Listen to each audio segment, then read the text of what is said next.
Hello everyone, welcome back to our channel. A good artifact often contributes a lot to the plot. They're major catalysts in horror films sometimes. In fact, the right artifact is sometimes scarier than the monster itself. Some of these are pure fiction, while some are based on true stories. It's easy to ignore these objects, assuming them to be harmless toys sometimes, but they are the ones that cause the most destruction. In today's video, we have rounded up 8 of the most iconic artifacts in horror movies. So sit back and enjoy as we go through these eerie objects. But before we go into our explanation, we have a very small request. If you like our content, please support us by subscribing to our channel. This is a small click for you. For us, it means a lot. Thank you. Let's begin.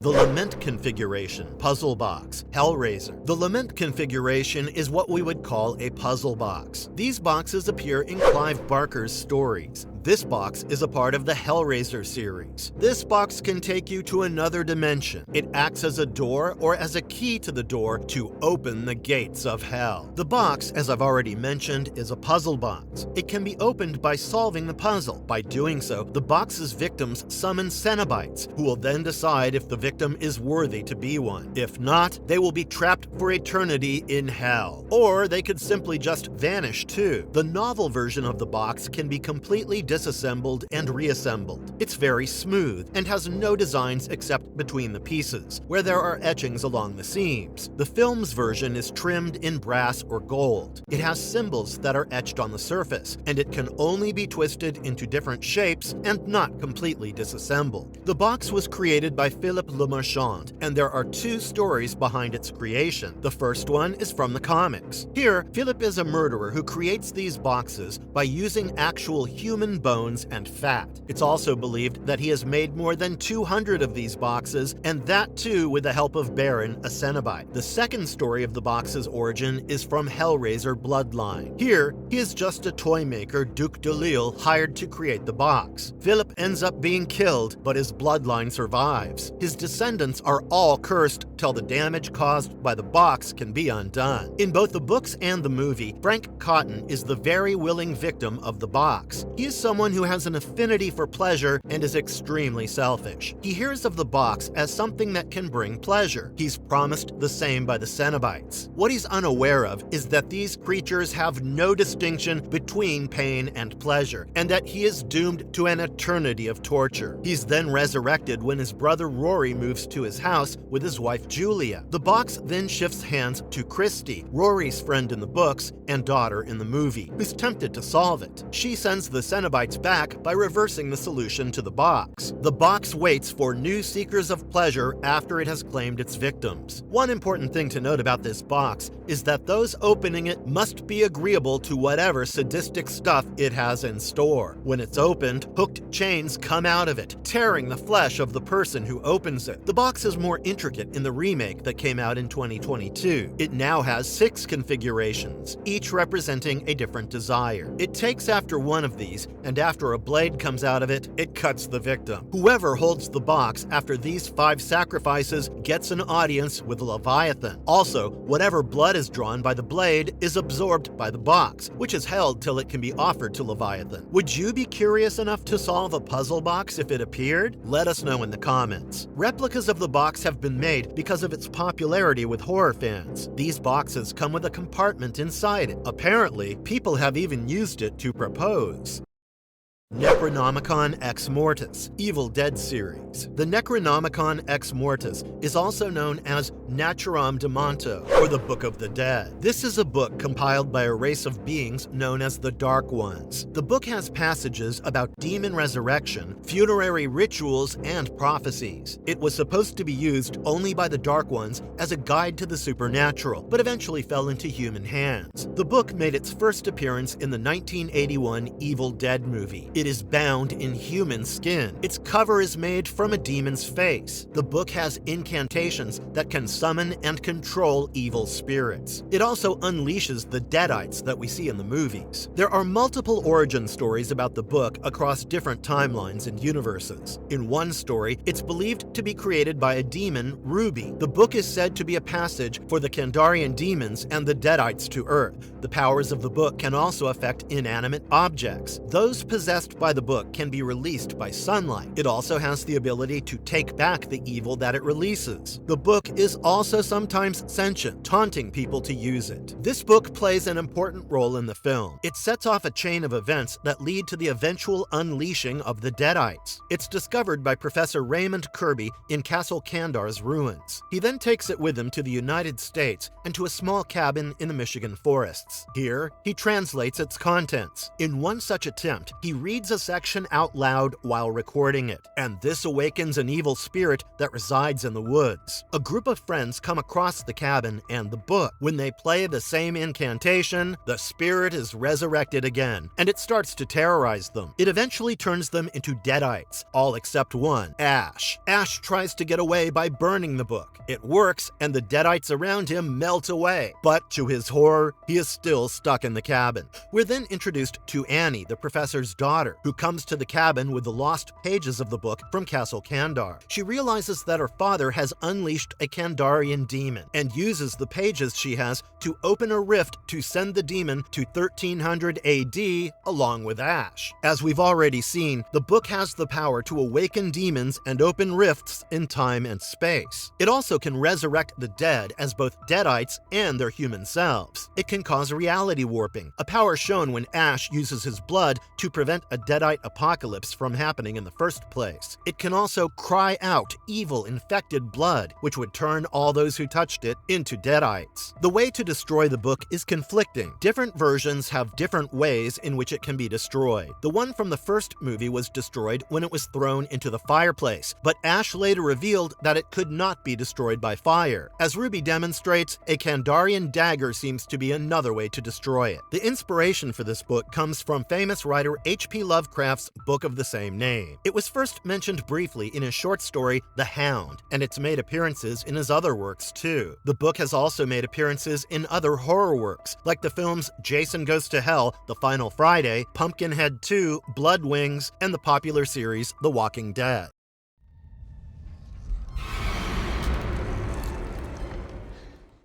Annabelle Doll, The Conjuring Universe. The Annabelle Doll is a vintage porcelain doll that we are first introduced to in The Conjuring. The face and eyes of the doll give it a very creepy feel. The doll has red blushes on its cheeks and red lips. It has 2 braids with red ribbons to tie the hair. The doll is released from its case by a spirit, Bathsheba. It then goes on to terrorize Judy, the Warrens' daughter. This is all we see of the doll in the first movie. The doll can possess people. It can also move things around and hurt people. Annabelle Creation explores how this doll came to be. We're introduced to Samuel and Esther Mullins. Samuel is a successful toy maker, and he made his first porcelain doll, which he gave to his daughter Annabelle. She is hit by a car and killed. The Mullins pray to have their daughter back and accidentally end up summoning a demon, Malthus, who pretends to be their daughter and tricks them into making them tie him to the doll. When they realize his true identity, he attacks them and gouges Esther's eye out. The Mullins then lock the doll up and cover the walls with pages from the Bible. That is where it remains for 12 years, till Janice, an orphan from St. Eustace, comes to stay with them. What then happens is a series of paranormal events leading to some deaths. Janice is possessed by the doll.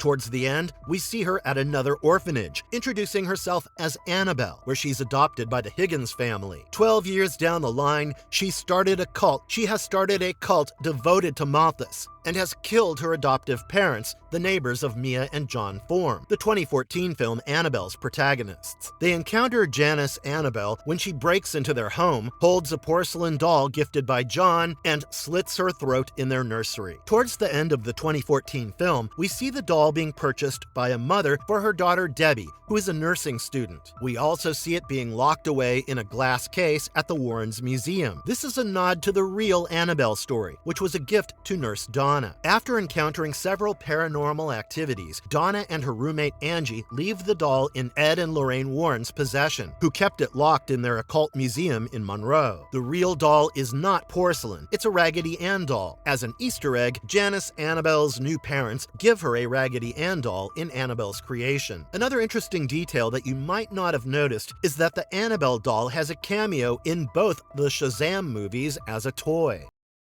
Chuckies Amulet, Heart of Damballa, Child's Play series. The Heart of Damballa is an artifact from the Child's Play series. It's named after an important spirit in voodoo, the Sky Father, who's considered to be the creator of all life. It's an amulet that has a ruby embedded in it. In Bride of Chucky, the amulet is platinum, while in Seed of Chucky, it is bronze in color. The back of the amulet also has an inscription that translates to awake. It made its first appearance in Bride of Chucky. The amulet has the power to transfer the soul of a person to another body. It could either be another person or another object. In Child's Play, the amulet is somehow in serial killer Charles Lee Ray's possession when he is shot by the police. He uses the amulet to transfer his soul into the body of a doll. In Bride of Chucky, his former lover Tiffany revives him through a voodoo ritual. When she locks him up with a bride doll after he laughs at the thought of marrying her, he gets out and electrocutes her to death. He also transfers her soul into the bride doll as revenge. To get out of their situation, he tells her about the amulet that is buried with his body. They pick out the neighbors, Jesse and Jade, as their new bodies. Tiffany gets Jesse to drive them to the body in exchange for money. Towards the end, Tiffany has a change of heart about the plan, which causes Chucky to stab her. Chucky's also killed by Jade, but towards the end, we see Tiffany come back to life briefly and give birth to a baby doll. The next film follows Shitface, their child, who uses the amulet to resurrect them. Because Shitface has no genitals, Chucky calls them Glenn and Tiffany calls them Glenda. Glenda is more inclined to kill, while Glenn is not. They plan to possess the bodies of actress Jennifer and director Redmond.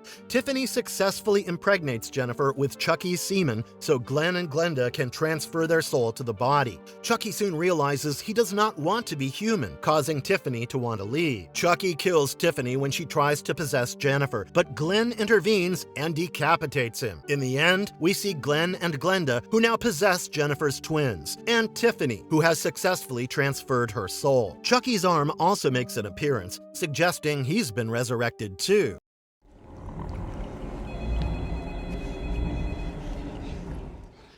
The videotape, the Ring series. The videotape from The Ring has to be one of the scariest artifacts from movie history. I remember being scared to watch the TV, afraid that something would come out of it and get me. I'm sure that must have been the case for a lot of people who watched this movie, especially when they were young. This videotape is the main plot device in the film. It's a cursed video that was created by Samara Morgan. After watching this, the viewer gets a call from Samara, who informs them that they have 7 days to make a copy and pass the video on. If they fail to do so, Samara comes out of the tape and kills them. The tape starts with static. It fades in and out as though there is no proper signal. The first image we see on the tape is that of a ring. It is a well with a lid on it. The tape is about a minute long and has different images from the past and the future. The final shot is of the well again, and on the final day, Samara climbs out and kills whoever is watching. A common symptom that viewers of the tape have is blurred faces in photographs. Animals also tend to be scared by them. Nosebleeds and obsessive sketching are two other symptoms that they display. Her victims are always left with a face that is deformed and waterlogged. The tape was probably created by Samara, who lived a very lonely life. She was almost frowned to death by her birth mother. She died 7 days after she was pushed down a well, days which she spent trying to climb out. Flashes of her life are shown when the tape is played. The first movie follows Rachel Keller, who watches the tape and tries to save herself and her son Aiden from it. At the end of the movie, they too make copies of the tape and hide it in a video rental store, hoping that Samara would leave them alone.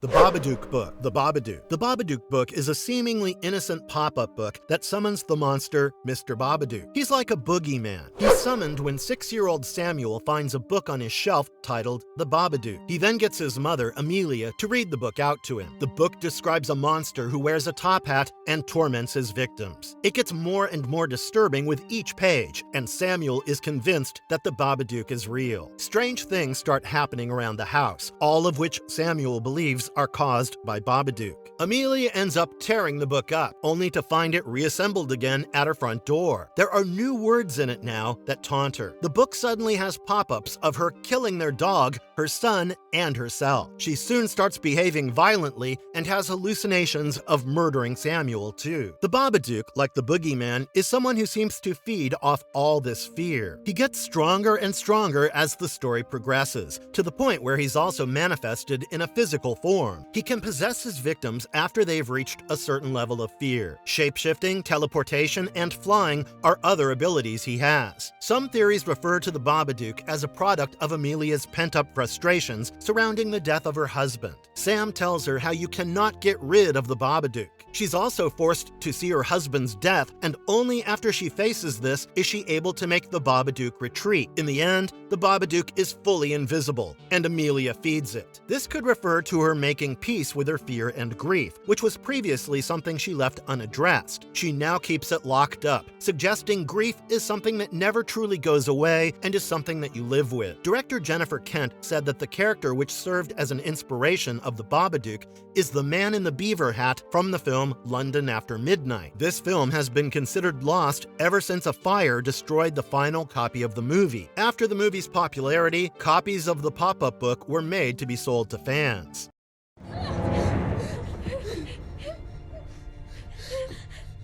The Haunted Mirror, Lasser Glass, Oculus. The Lasser Glass is an antique haunted mirror from the 2013 psychological horror movie Oculus. It's said to drive those in its vicinity insane. This usually results in suicide or homicide, or even both. The mirror is a seemingly normal antique mirror that is almost 400 years old. The frame of the mirror is carved from a single piece of Bavarian black cedar. During the events of the film, the mirror is in the possession of Mr. Poe. Kaylee, a woman who has encountered the mirror as a child, tries to convince her brother about its nature and document it. It's revealed to us that she is the daughter of Alan Russell, who purchased the mirror in 2002. The mirror causes hallucinations. Her mother is haunted by visions of her own decaying body, and her father is seduced by a ghost who has mirrors instead of eyes. Then they try to kill Kaylee and her brother Tom. Alan, who regains a moment of lucidity, forces Tom to pull the trigger on him. Tom is then taken into custody, and the siblings promise to destroy the mirror as adults. In an attempt to do this, Kaylee has spent her life researching the mirror, while Tom has been convinced that there were no supernatural things involved in his parents' death after his time at a psychiatric hospital. From her research, we see that all this started in the 18th century with the first owner, Philip Lasser, who disappeared shortly after its installation. His wife was found burnt to death in their fireplace. The mirror keeps changing hands and causing chaos, and it eventually reaches Kaylee's family. Kaylee realizes that the mirror can thwart human attempts to destroy it. Despite all her plans, she's unable to destroy the mirror. Tim and Kaylee are trapped in the mirror again. The mirror can drain all the life force around it. Plants start dying, and animals disappear or die. The mirror defends itself by manipulating its attackers, making them see other things. When the children try to destroy it, they realize they're hitting a wall instead. Tim and Kaylee start to see all those who have been killed. Timelines emerge, and they're now able to see their younger selves. Adult Tim starts to hallucinate he's alone with the mirror and accidentally kills Kaylee while trying to destroy it. As he's taken away by the police, he sees her and their parents as ghosts, remembering the promise to destroy the mirror.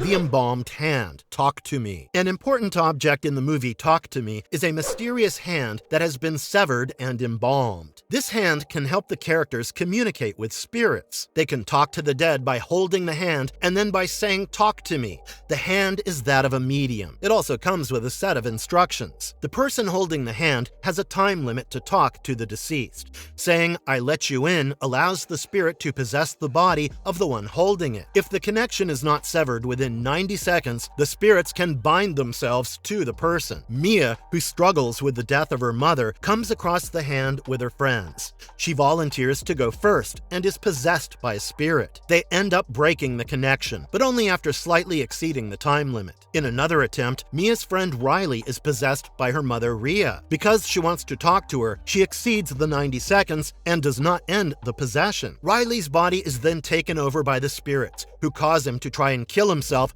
by smashing his head against the table multiple times. Mia steals the hand and secretly uses it to keep talking to Rhea. Her mother convinces her to help Riley, who is still trying to kill himself every time he regains consciousness because he's still possessed. Rhea convinces her that the only way to free Riley is by killing him. She soon realizes that the spirit is not her mother. It is the spirit from her first possession that took a liking to Riley. She lets go of Riley and is injured badly on the road. In the end, we see her hands disfigured. She's summoned to a party with a human hand and a candle, and someone from there says, "I let you in," letting us know that she died and has now been summoned. The filmmakers revealed that the hand was molded after the production designer Bethany Ryan. They also revealed that around 6 hands were made for the movie. According to them, the hands are still around somewhere, but they're only aware of the whereabouts of 2, one with them and one with Sophie Wilde. Configurations.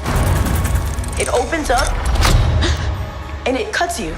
Marvelous verdict. Well, with that, guys, we come to the end of today's video. From mysterious puzzles to creepy dolls, we've encountered all kinds of iconic objects today that have increased the fear factor in horror movies. Which of the artifacts that we discussed today was your favorite? Have you come across any such artifacts in real life? Let us know your thoughts in the comment section below. Do remember to like, share, and subscribe to our channel for more interesting content. Thank you for watching.